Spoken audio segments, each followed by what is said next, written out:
नमस्कार। जय जगन्नाथ। आज बनैबा घरोई सामग्री रे बहुत ही टेस्टी मीठा बनैबा आ बनैबा परफेक्ट। जब आपण पूरा वीडियोटा स्किप न करके सब टिप्स सहित देखिए आ बनैबे आपणकर भी मीठा परफेक्ट बनबो आ बहुत ही नरम मीठा। आपण जानि परिबेन जे मीठाटी सुजी रे बना है आ सब जिनस आपण घरे ही पाई परिबे। आ तो देखि पारथिबे केते सुंदर आ केते नरम आपण जमती खाइला बेले लगे आपण छेना मीठा खाउचंती किंतु बनैबा सुजी रे। वीडियोटा पूरा देखंतु। स्वागत करछि देसी फूड कोड ओडिसा को। प्रथमे आमे मीठा पई सीरा बनै नेबा। तो एठी मु गोटे मापरे गोटे गिन्ना नेछि। तो गिन्ना रे गोटे गिन्ना चीनी नेछि। सेम गिन्ना रे मु एठी 1.5 कप पानी देबी। तो आपण जो गिन्ना रे आपण मीठा बनेबे से गिन्ना रे सब माप करके नेबे। तो आपणकर परफेक्ट मीठा बनिबो आ चीनी सिरा भी आपनको कम लागिबनी। सब माने परफेक्ट चीनी सिरा भी बनिबो। तो एठी 2टा गुजराती छेचिकी नेछि। आपण चाहिले एठी केसर टिके पके परिबे नले टिके फूड कलर भी ऐड कर परिबे। तो एठी मीडियम हीट रे आमे चीनी सिरा को 4 रु 5 मिनिट बॉईल करनबा। जेमति आपण गुलाब जामुन बनेले चीनी सिरा जेटा चिपचिपा वाला जेमति हुए सेही भलिया सिरा बनेबे। पूरा माने गोटे तार कि 2 तार बनेले मिठाटार जोड़ा आमे सोक करबा मिठाटा सोक करबनी। तो देखिबते बहुत सुंदर कलर भी आछि। अच्छा गैस रहिट एठे बंद करनबा। हमर चीनी रो सिरप एठी रेडी हेगला। चलंतु एठी जो गिन्ना रे मु चीनी नेथिली सेही गिन्ना रे एठी मु सुजी नेछि। तो मीठा पे आपण जदि सोरू सुजी मिलुची तो आपनको माने मीठा बनै परिबे। तो देखि पाते सुजीटा टिके बड़ दाना अछि। तो माको ग्राइंड करनेबी।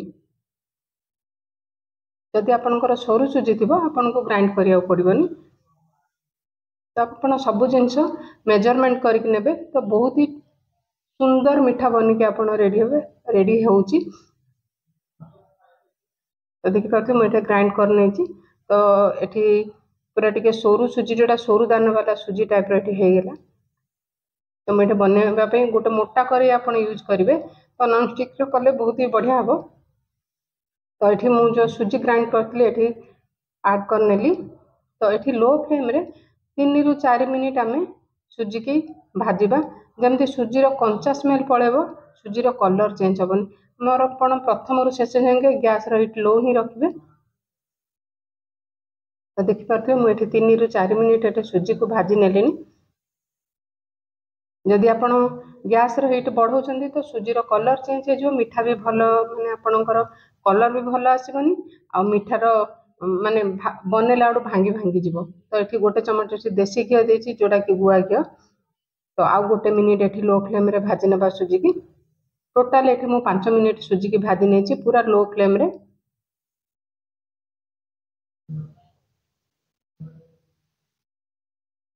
तो बहुत ही घरोई सामग्री रे बहुत ही टेस्टी मीठा बनुची। तो निश्चिंत ही राखी पूर्णमी रे मीठाटी बनातु। तो हमर एठी सुजी भाजी हेलानी। तो देखो तो सुजी रो कलर जमा चेंज हैनी। तो जो गिना रे मुठी सुजी नेथिली सेम गिना रे मुठी 2 गिना खीर नेबी। तो एठी प्रथमे गोटे गिना सुजी खीर पके के हमें भल से मिसै नेबा। तो एकाठी जदि पकेबा हमर सुजी जाक माने गेट्टा टाइप रो हे जबो बिंडा बिंडा हे जबो। तो प्रथमे गोटे गिना सुजी पके के भल से मिसै नेबा। पुणी आउथर गोटे गिना खीर पुणी एठी गोटे गिना खीर मु एठी ऐड कर नेबी। तो सुजी के आमे जेते बेले भी मीठा बनेला उठंतबा प्रथम रु से चाहे गैस रो हीट लो ही रखिबे। तो सुजीटा जेते भल से हमर माने मिक्स हबो भल से जंती हबो मीठाटा बहुत ही बढ़िया रहइबो सॉफ्ट रहइबो। मिनिमम 6 रु 7 मिनिट समय लागि जाउची। तो टिके पेशेंस रखि कि सुजी को भल से जंती नेबा। तो खीरटा टिके बहलिया नेले माने मीठार टेस्ट टिके भलो आसीबो। तो ये भलिया लोहा खड़िया भी आपण भल से दबे दबे आपण जंतीबे जदि सुजीटा भल से माने खीर सहित भल से जंती हबो तो आम मीठाटा बहुत बढ़िया बनिबो। तो गैस हीट लो अच्छी। तो कड़े छाड़ला जाए हम भल से जंती नवा।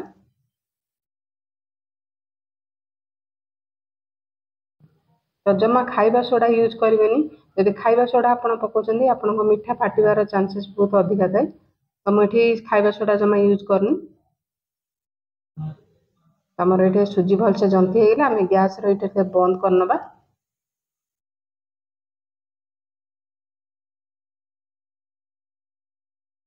तो ये गोटे गोटे बड़ जगार आपको आम ट्रांसफर करनबा जो जो आम सुजीटा को भलसे चकटी पार से भाया गोटे जगह ना से गोटे गोटे अध चामच ये गुआ घी देती। तो गुआ घी को चारिड़े भलसे मुझे स्प्रेड करनेली। जो आम सुजी की जंती थे थाली के आम बाहर करनबा। जो आज वीडियो जदि आपके भी भल लगुच सांग मैंने तो वीडियो को गोटे लाइक करने। आउ चैनल नुआ थे निश्चिंत चैनल को सब्सक्राइब करने। आ वीडियोटी केमती लगे निश्चिंत आपण बहुमूल्य मतामत निश्चय कमेंट मध्यम देवे। तो देखिपे माने भलसे आपण सुजी को जिते भलसे आपण चकटे आपण मिठा से भल हम। ये भी टिके उषुम अच्छी गरम थी आम चकटी पारे टे उषुम थी अवस्था आम चकटी ना। तो मिठार टेस्ट बढ़ाई मुझे मिल्क पाउडर आप जेकोसी ब्रांड मिल्क पाउडर यूज करेंगे। जो अमूल स्प्रे मिलूँ मुझे 2 चमच देती। तो 4 ରୁ 5 मिनिट आम भलसे आम जो जंती माने जनता सुजी को चकटी ना। आपन लगुच टिके पानिया किंतु आपन भलसे 4 ରୁ 5 मिनिट चकटला पर देखिए माने जदि आपन टाइट डो बनुची तो आपन का मिठा फाटिबार चांसेस बहुत अधिका थाए। जदि टिके आपन को पतला लगुच आपन 1 चमच मैदा देबे सुजी देबेनी। सुजीटा कारण जंती पारिबन तो टाण टाण रहिबो मिठाटा भल बनिबनी। ये मुझे 4 ରୁ 5 मिनिट भलसे चकटी सारे। तो हाथ को ये भलसे धोई ना। मुझे हाथ को भलसे धोईक फिर एकाठे करना जमी लगुच आपन को पतला किंतु पतला माने जंतनटा पतला है तो भलसे गोले ने।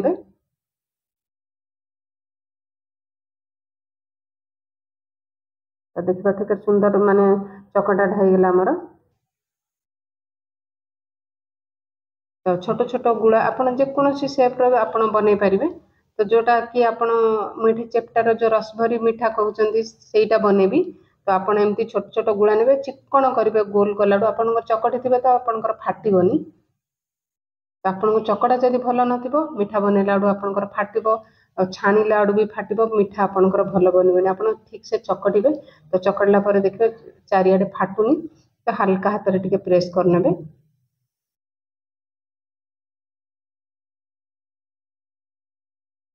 तो एथर राखी पूर्णिम निश्चिंत मिठाटी ट्राए करूँ। देखिए गोटे गिनारे केते सारा मिठा आमर ये बनिक रेडी हो। मुझे गोटे सेम कड़े नहीं तो ये फ्राए करने मुझे गैस हीट मीडियम रखिकी तेल तातिया रखी थी। तो गोटे छोट मिठाटे ये बनई पकई। तो देखिपे फाटुची ना नहीं प्रथम आप ट्राए करेंगे। तो ये 1 मिनिट पर्यंत छाड़ी ना देखा जे आमर मिठा फाटुची ना नहीं। तो आमर मिठा ये परफेक्ट बनी। तो जो सब आम गढ़ी रखी ये पकई ना जी धरुची। तो बेसी पकड़े आम उल्टिया को आमको सुविधा हेनी तो मिठा भांगी जीवार चांसेस थाए। तो ये 1 मिनिट छाड़ी ना।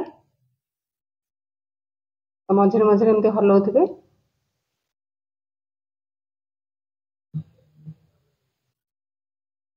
तो देखिपे आराम से भांगुनी आम मिठा उल्टी आउची।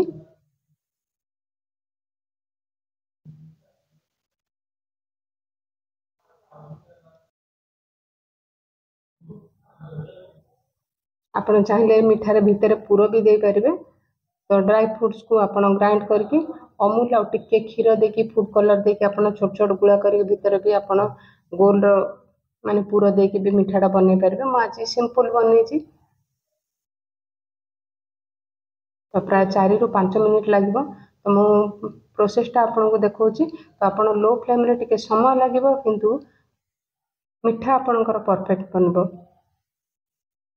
तो से वीडियोटा पूरा आपको देखा आस्ते आस्ते केमती कलर चेंज होपन जब पूरा मीडियम हिट रे आप बनइबे तो भितर भलसे भाजी हेनी कि मिठा आपणकर भल लगे।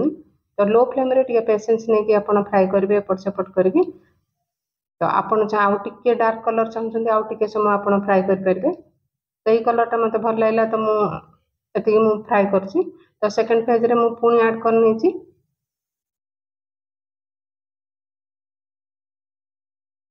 सेम प्रोसेस रे देखि पाते केते सुंदर कलर आ आपण भाबी परबेनी एते सहज रे एते सुंदर मिठा घरे हमें बनै परिबा।